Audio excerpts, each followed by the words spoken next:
Hey everyone, and welcome back to Country Music Made Me. Thank you so much for joining us once again. If you haven't already, please be sure to check out our website, countrymusicmademe.com. There you can listen to all of our episodes and also sign up for our newsletter to receive exclusive content and also stay up to date on all of our upcoming guests. Just head over to countrymusicmademe.com and hit that subscribe button.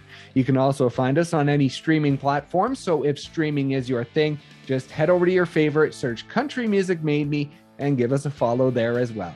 On today's episode, we are excited to welcome singer, songwriter, artist Adam Sanders. Now, he found early success in Nashville after moving there when he was 21. He had number one hits with Cole Swindell and Dustin Lynch with Ain't Worth the Whiskey with Cole and Hell of a Night with Dustin pretty quickly when he arrived in Music City. But as an artist, it's been a bit of a longer journey and finding really who he is as an artist. 2018, 2019 were big years within that. And last year, he released his debut album, What If I'm Right? And this year, he's followed it up with his EP, I Want to Be Somebody. He has big plans for the future, and really, it's been an incredible journey up to now, and we're excited about what comes next. So please enjoy our conversation with Adam Sanders.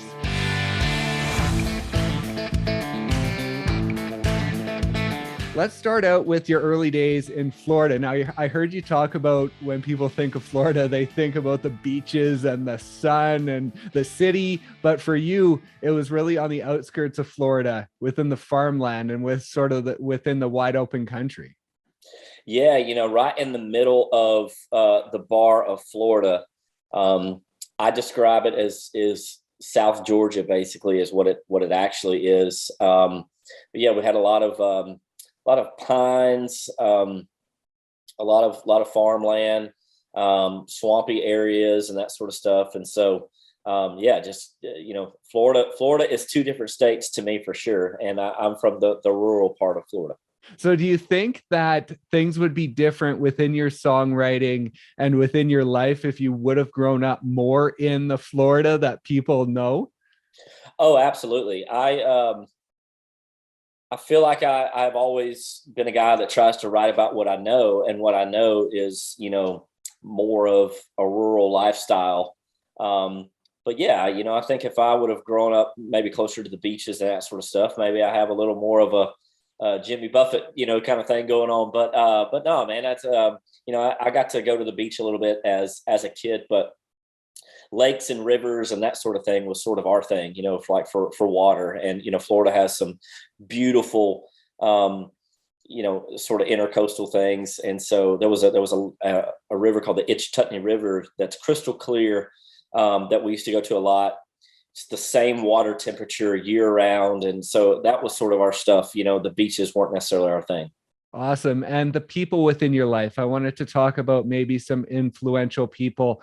First, starting with your great grandpa, Evie. I saw that you mentioned his storytelling when he passed away, that you were going to miss his storytelling. And so talk about him and sort of how long you were able to know him and maybe how his storytelling has influenced you within being a songwriter. Well, first off, I'll say I'm amazed that you dug that deep to even know. My grandpa Evie was very special to me. He was my great grandfather on my mother's side, and he lived to be. He was 2 weeks before his 98th birthday when he passed away. Oh wow, nice! And so I was very fortunate that as a kid, I got to grow up around both of my great grandparents. My great grandmother, his wife, is actually still alive. She is over 100 years old now and as healthy as can be. And so he always had this joke, because he always, even in his 80s and 90s, he had a family farm that he worked, lived on 40 acres and had horses, and was a farmer. He did cane grinding every year. I'm not sure if you're familiar with sugar cane. Yeah.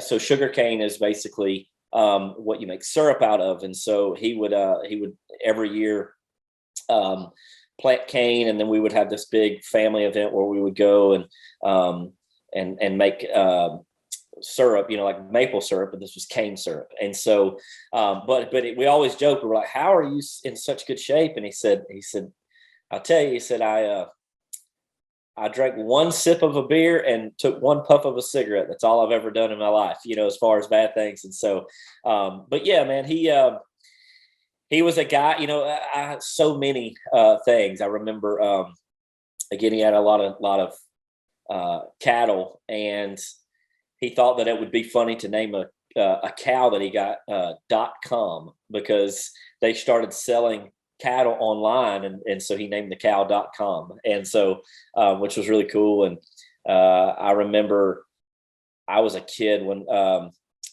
was about 10 or 12. I loved any kind of like running, or just kind of cross country running, and I always was pretty fast and pretty good at it. And he challenged me one day to a race back from church to his house, which was literally just probably 300 yards. He lived really close to the church that he was a deacon at. And man, at 80 years old, he like smoked me, which was crazy, And so, but yeah, man, I definitely miss my grandpa Evie, and he was one of a kind and very, very godly man. Not there's not many people that are like him, and just as genuine and as kind, and lives to be that old. And so I was very, very fortunate. Most people don't get to spend time with their grandparents, let alone their great grandparents, and so that was pretty special. And your grandfather, one of your more recent singles, "Good Day to Fly," was written for him. Talk about him and the influence he had on this journey for you. Yeah, so my grandpa Sanders, which is my dad's dad, man, he was a guy that literally taught me everything I know about music. He was a gospel singer back in his day in North Florida, and I got a lot of my musical influences from him. Some of those photos you can see of me when I'm 3 or 4 years old, and he's holding the microphone, and so was a very straight-laced guy. Also, like my grandpa Evie. Was very stern, though. Unlike my grandpa Evie was a little more laid back and caring, and my grandpa Sanders was just like string straight. Like you did not even adults were like at attention, around him. He was just sort of the lead guy in every room that he walked into, and everyone always looked to him for answers. But I owe it all to him for being in Nashville. My uncle, which is his son, my dad's brother, moved to Nashville when he was 13 years old to be in the music industry. He was a session musician. He plays an instrument called the steel guitar in dobro. And because he was so young, my grandparents had to move up with him. And so he moved up to Nashville with my Uncle Scotty. And through the years, some of my family started sort of following. And so he was who kind of created a home base for me here in Nashville. So when I moved, and I graduated from high school, I already had my dad here, my grandparents, my uncles, and that sort of stuff. And so it was sort of him that just kind of led us all here. And so I knew I was always bit by the music bug at a very early age. And I'm not sure if I would have moved to Nashville as soon as I did without having sort of a core base here in Nashville. But he definitely, made that possible for me. That's amazing. And within your musical influence and being drawn to music at a young age, tell me about the Alan Jackson concert. I think you would have been about 3. I saw the photo of your parents and you and your brother standing with Alan backstage. Talk about that experience. Do you remember anything from it, or are there stories that have carried down with you that your parents tell from that night? Yeah, I remember very little of it. I remember being side stage at the concert. I still can visually see it. The concert was in Gainesville, Florida, which was about 40 minutes where I grew up. And Alan Jackson was my childhood hero. And through the years as an adult, I'm really big into just like understanding why, like certain things. And I really feel like it's because he looked a lot like a family member of mine. He looked like my uncle. And so I think as like a 3-year-old or a 2-year-old, I just sort of saw him as a very familiar figure. And so I was just sort of drawn to him, and the fact that he could sing and that sort of stuff. So that concert was my first concert. My Uncle Scotty, who was in Nashville already, I think my dad called him and asked if he could somehow get tickets for the show. It was Randy Travis and Alan Jackson. Alan Jackson was opening for Randy Travis that night. And a guy by the name of Carson Chamberlain, who was Alan Jackson's tour manager at the time, got us tickets, got us backstage. My dad on the way bought me my first guitar, which is a little red guitar that I'm holding in the photo. Oh, okay. Yeah, I was wondering when you got that one.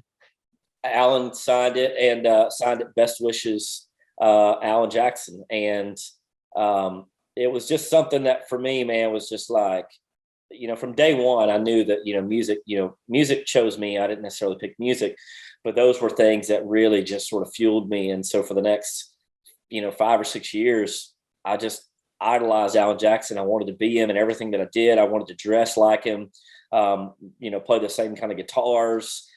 Even all the way up to when I moved to Nashville, my PRO, who sort of keeps up with all of our royalties and that sort of stuff for songwriting and that sort of stuff. Right.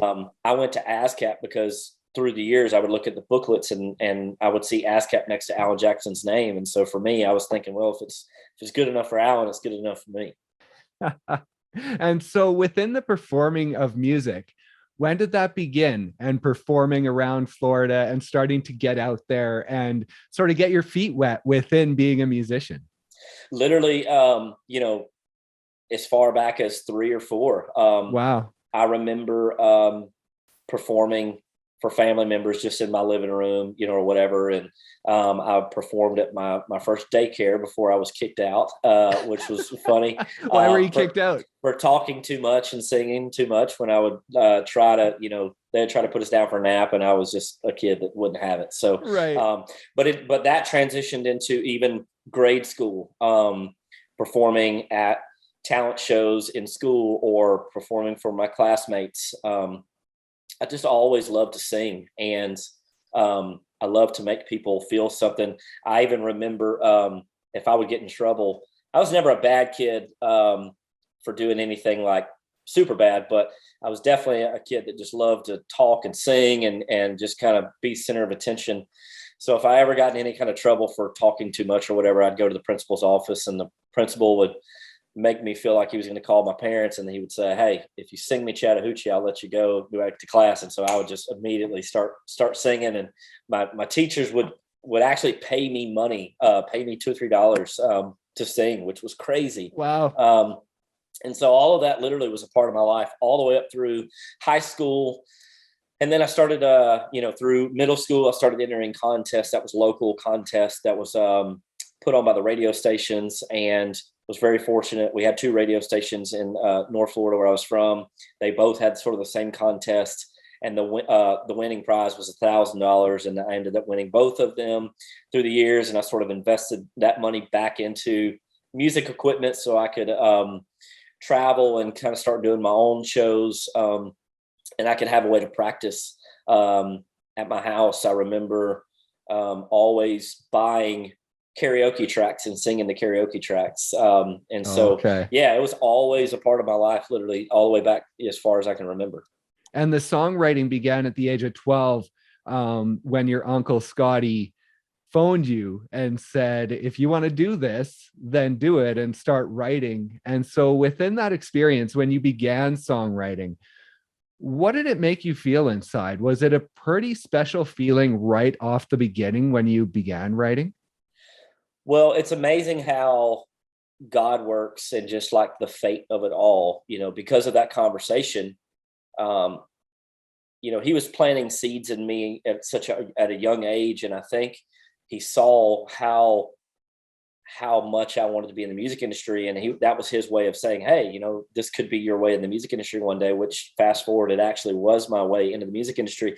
But I think songwriting for me, even still today, as an adult was therapy. I could write about personal things, heartbreak or loss or new love or whatever it may be. I was good at verbalizing it through songs, and that was it was counseling for myself in a sense. And so I've sort of said through the years, I'm learning that I am my biggest fan, and it's because I think I write stuff that I want to hear so much that when I listen back, it's almost like I'm somehow consciously counseling myself, and I get so much out of it. I'm a guy that will write a song, record it, drive on a trip by myself somewhere, and literally put the song on repeat for 3 or 4 hours and just sing the song over and over with no one else in the car. It's just because I genuinely love to do it. And so I think songwriting was something that that I needed, and I didn't know that I needed. And it turned out to be that I had a knack for it, really enjoyed the process of it, and just the feelings that when I started experiencing co-writing, when I moved to Nashville and started to meet guys that had moved to Nashville to do the same thing as me.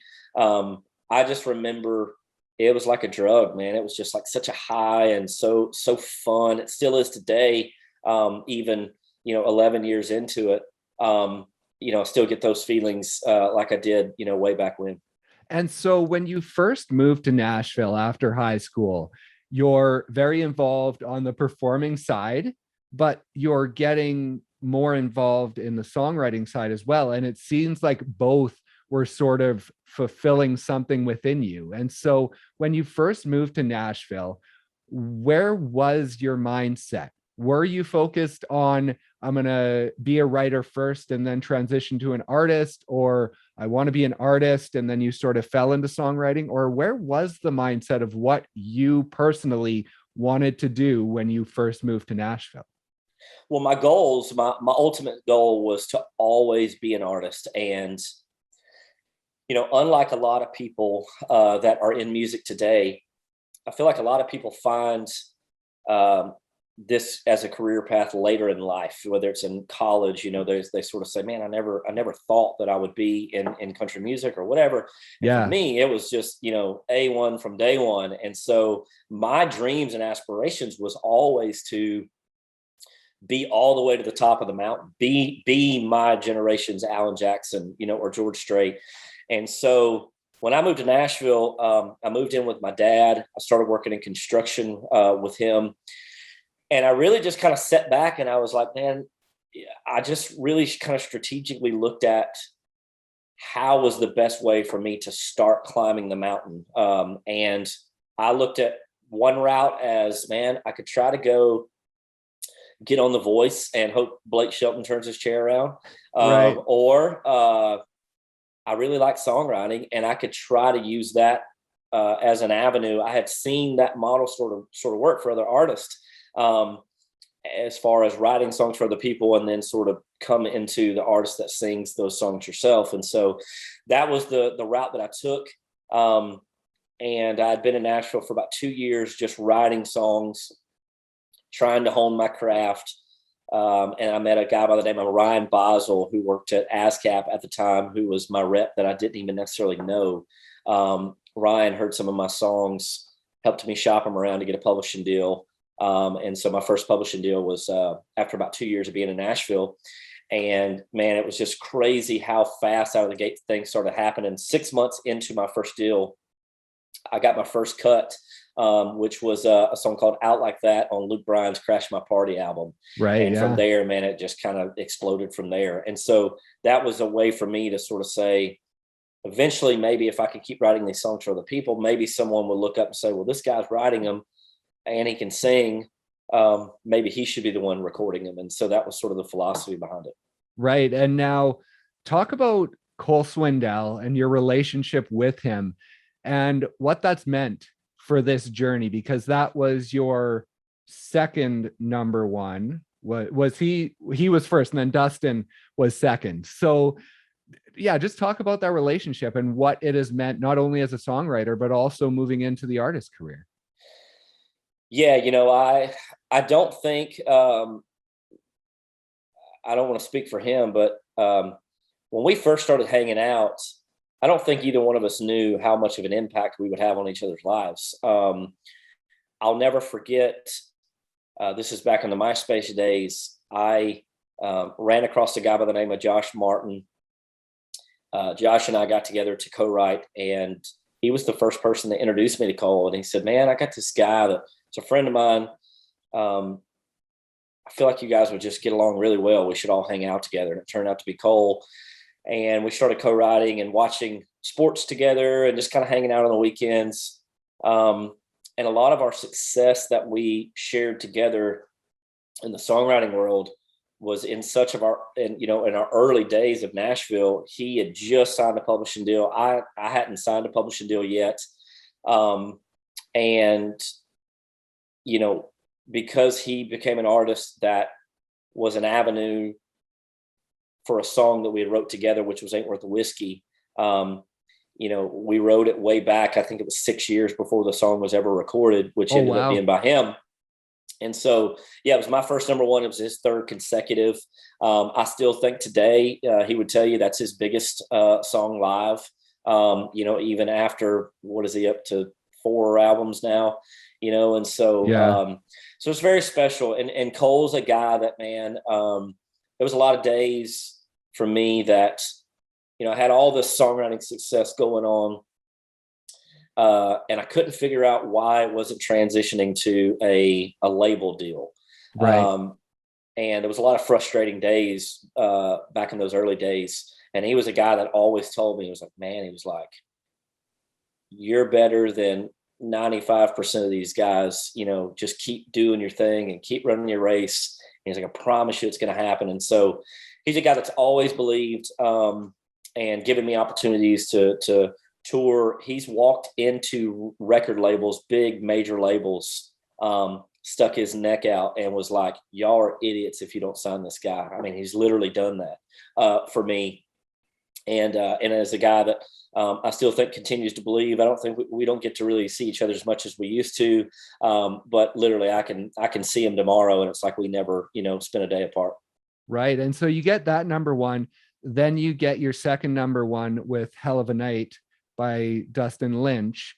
And then you decide to try and step out and you release your first single, Nothing to Do But Drink.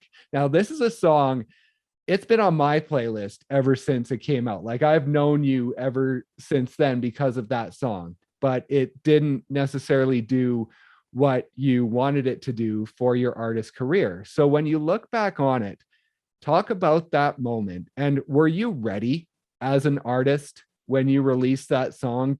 Absolutely not. That song was very big for me in the Sirius XM Highway days. That was my first single, and we found a way to get the song on XM. I think it went all the way to top 5 on their chart, on their countdown. So that was amazing. But man, I think for me, I moved to Nashville when I was 21 years old. At 24, I have 2 number ones. I've got another song by Michael Ray that's flying up the charts called Real Men Love Jesus that ended up dying at 15. So I almost actually had 3 number ones in a calendar year at 24, which was, crazy to think about. Yeah. So as we transitioned to me recording songs, Nothing to Do But Drink was a song that was, I feel like, 100% authentically who I was. But the problem is I did not have an image or a brand to match the song. Right. If you look back at, the photo, I look like a redneck Justin Bieber, for one. And here I am singing about drinking. And I look so young, it just like, there's just not a lot of correlation, with it. And so, right. And I think I found over the next, couple of years, I was releasing songs that were good songs because I knew what a good song was through writing hit songs, but I was yet to figure out what a good song was for me. Right. And so I feel like after just sort of just trying things and chasing the market, so to speak, whatever was the sort of hot new sound that was sort of like things that I was kind of releasing, I found that, I needed to start really focusing on me and my brand. That was more important than the actual songs, and start there. But Nothing to Do But Drink was definitely a song that opened a lot of doors for me.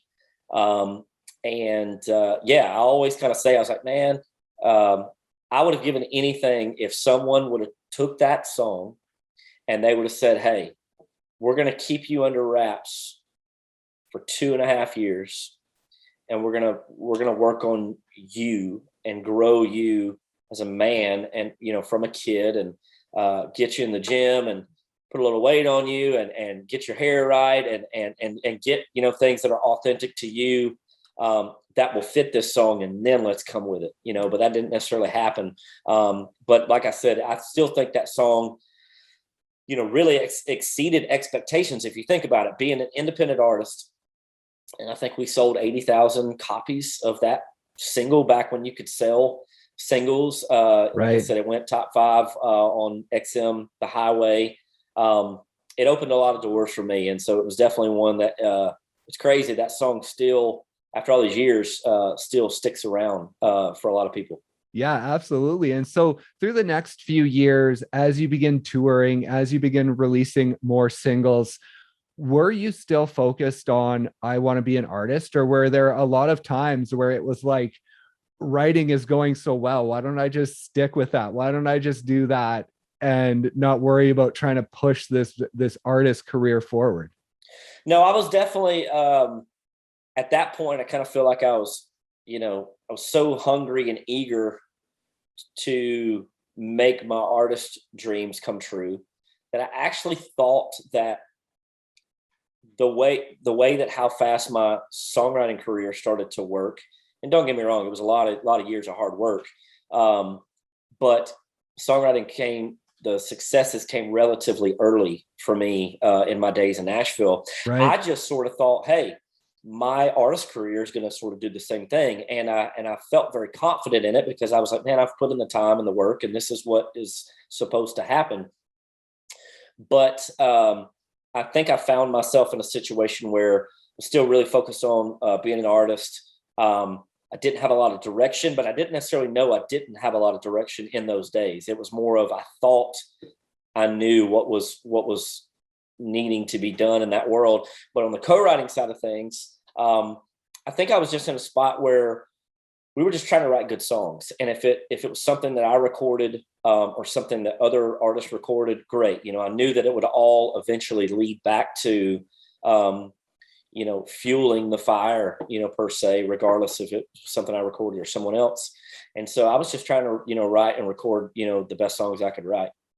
Right. And so coming into 2020, you had released your EP in 2018, I believe it was, your debut EP.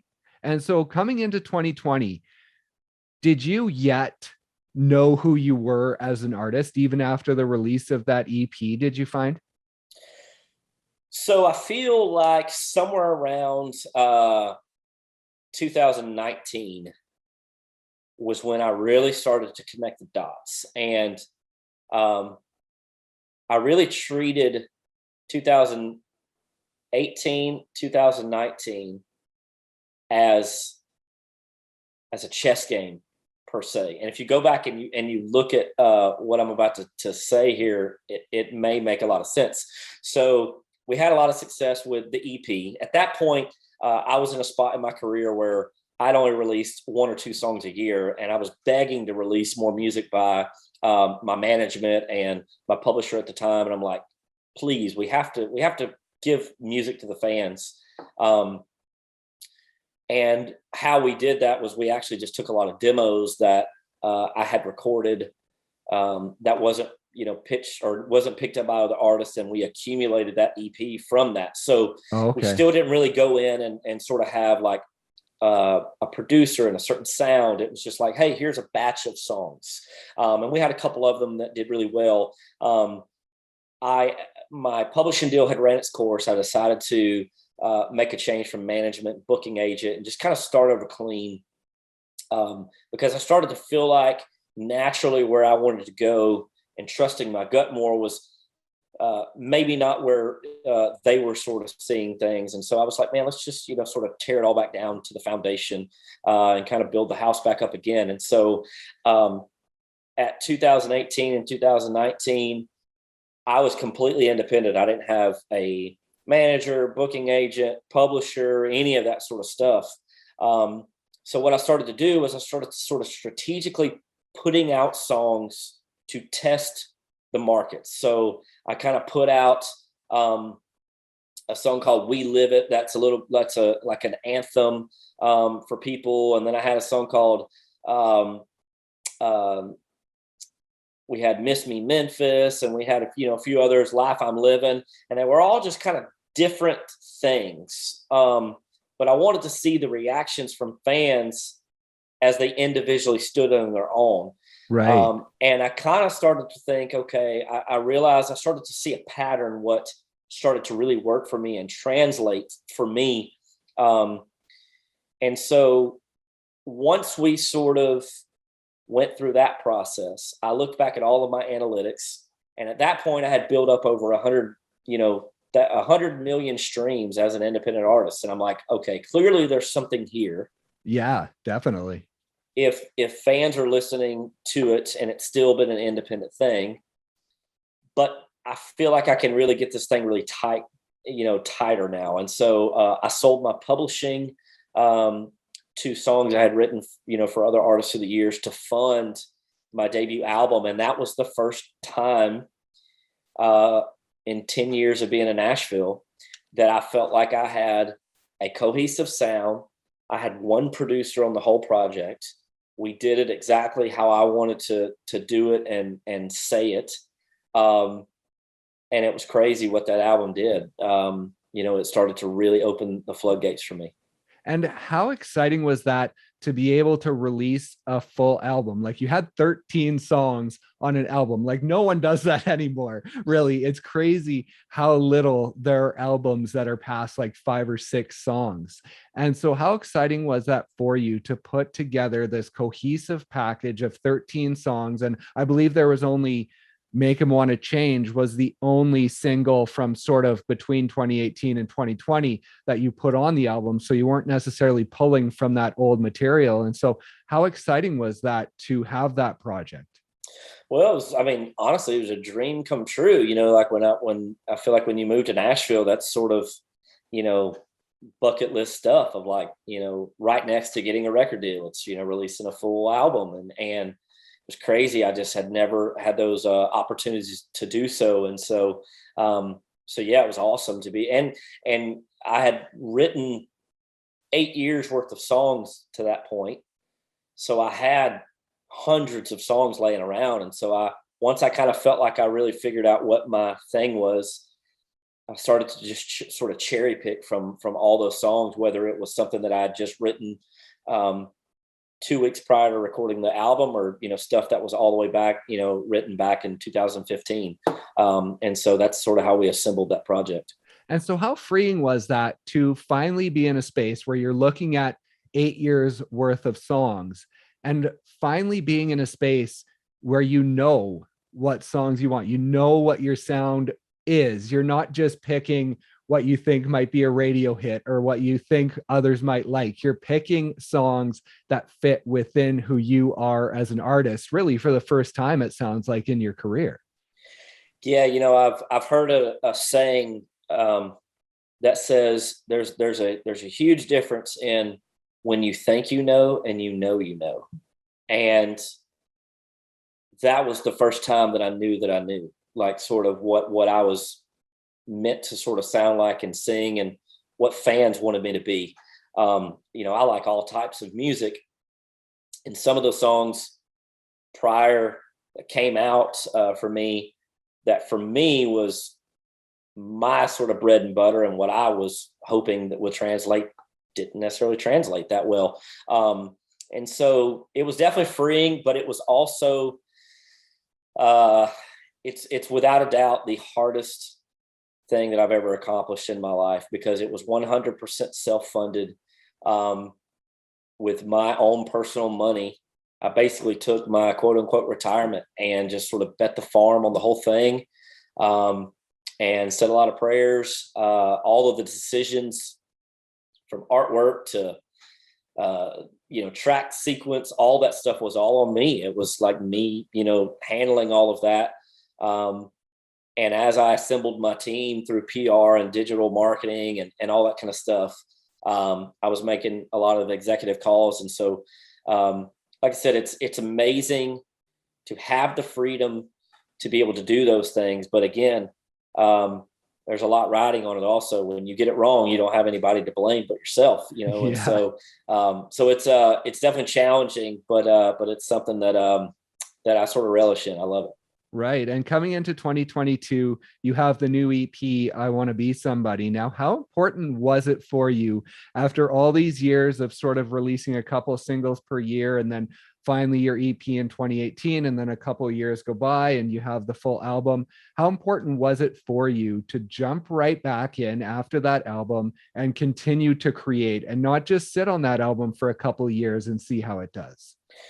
Yeah, I've always been a guy that feels like the more music I have out, the healthier my career is. And, the proof was in the pudding for me for that album project. We had 40 million streams in a matter of like 8 months from that album project. And so I knew that I wanted to release the most music this year that I had ever released prior.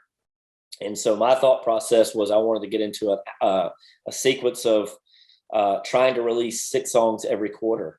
And so that project, the I Want to Be Somebody EP, was the first of those 6. We've got another batch of 6 songs that are going to be coming very soon, that we're going to start releasing out. I've also been working on 2 side projects that I'm really excited about. One is a 90s country cover EP. Oh, nice. Which is 6 songs of my favorite 90s country songs that I went back and recorded, which tie all the way back to, if you remember me bringing a name up by the name of Carson Chamberlain, who was Alan Jackson's tour manager at the time. Carson Chamberlain, through the years, ends up being a producer, produced Billy Currington, Easton Corbin, a lot of guys that, I sort of loved their music in the 2000 era when I started to kind of move to Nashville. Right. He actually produced this project, which was sort of a full, wow, moment for me. And so, we got that, and then we're also working on a praise and worship project also, that I've been wanting to do for a few years. So it's so freeing to just do stuff that I want to do and what is authentic to me, and not really worrying about sort of people's saying it'll work or it doesn't work. To me, it's not about that. I think if I've learned anything, fans gravitate towards authenticity. And I'm having the most fun that I've ever had recording music that I want to record.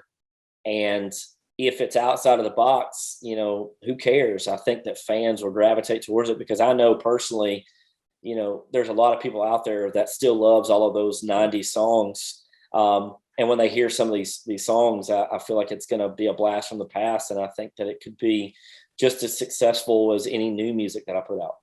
And how does it feel from when you moved to Nashville back in 2009 at the age of 21, and now to this point, and still being sort of considered a rookie within the artist game, because you are sort of just breaking through, even though you've put so much work into it? How odd is that for you within that transition and still being considered a new artist?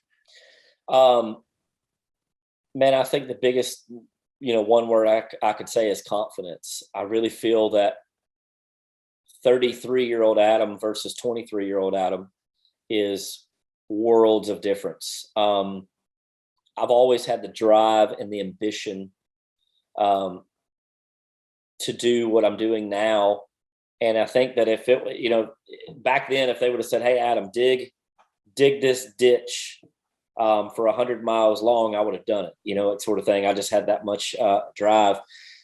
But I think maturity and being confident in myself and who I am, and leaning on the things that make me me. And some of those days, in the early days, I feel like I may have ran from what makes me different than everyone else. I wanted to be other people, and not be authentically myself. And so I think now, man, it's just crazy how God works things out and just sort of mentally puts you in the places you need to be. And I've kind of done all those things in the early days where it was very beneficial for me to go to bars and network and meet people. And those days are kind of behind me now. I spend so much time working that I'm not a guy that goes out a lot. I love the outdoors and love to be in the gym and trying to stay focused and on my craft. And so I just have a lot of confidence. I feel that if the next year or so goes the way that I'm hoping,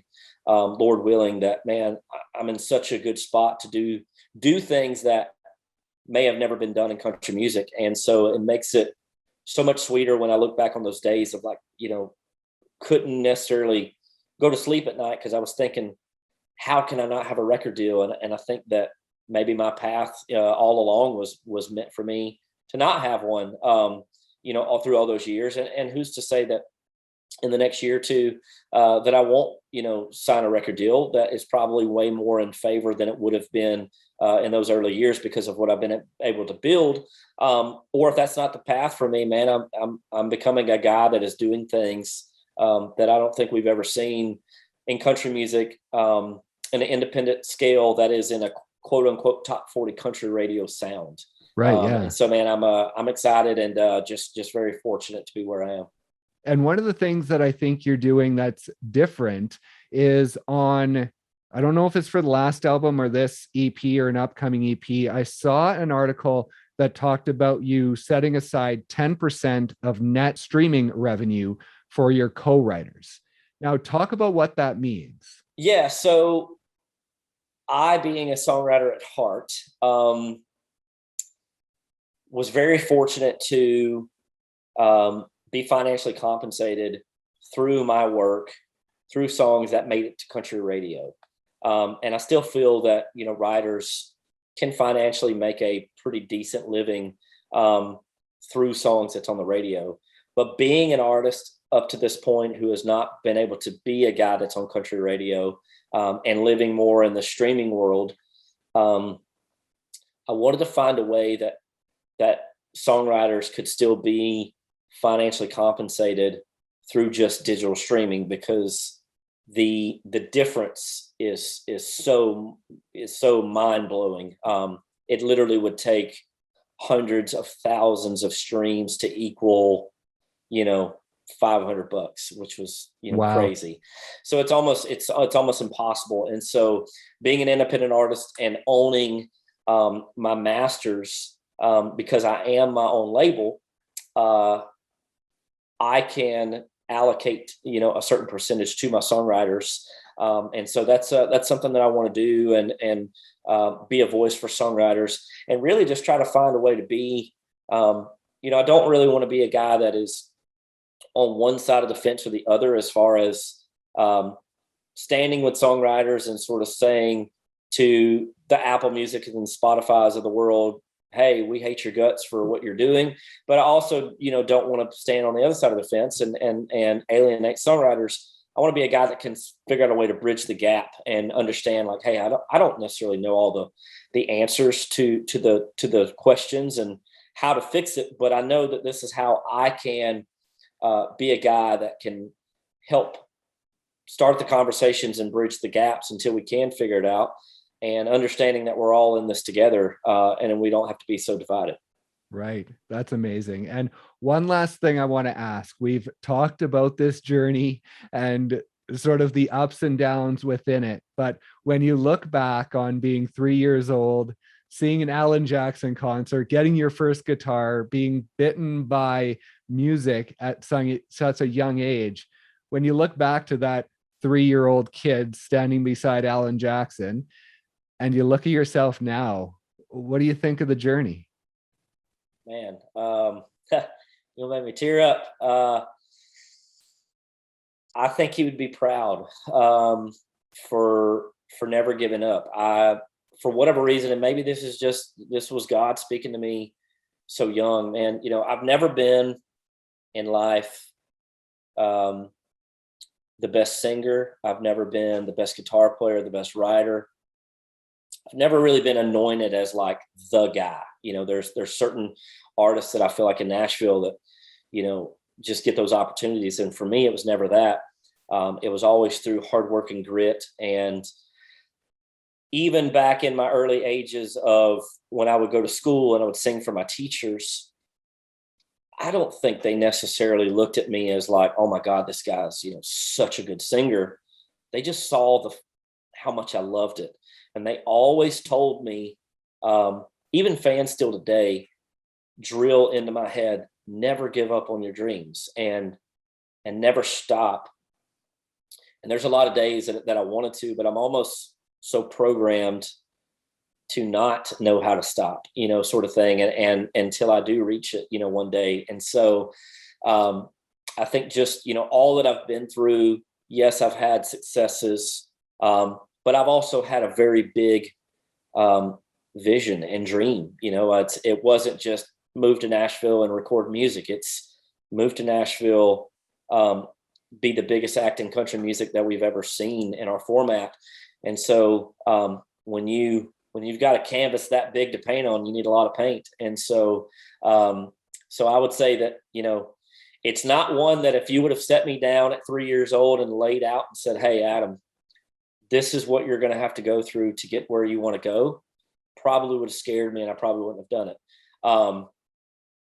But I think it's kind of one of those things where if you're running a marathon, you're not worried about the end of the finish line. You're just worried about one step at a time. And now I look at it like, man, I'm so far into this.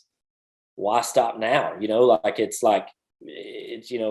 a lot further than I was, 5 years ago or 10 years ago, or just even last year. And so it's kind of looking at it of like, man, just keep running your race and keep doing the right things and things will all work out.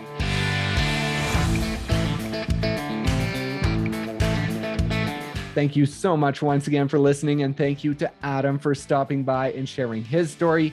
Be sure to check out his album, What If I'm Right, and his new EP, I Want to Be Somebody, wherever you stream your music. Please also be sure to check out our website at countrymusicmademe.com. There you can listen to all of our episodes and also sign up for our newsletter to receive exclusive content and also stay up to date on all of our upcoming guests. Just head over to countrymusicmademe.com and hit that subscribe button. You can also find us on any streaming platform. So if streaming is your thing, just head over to your favorite, search Country Music Made Me, and give us a follow there as well. Thank you once again so much for listening, and we'll see you next time on Country Music Made Me.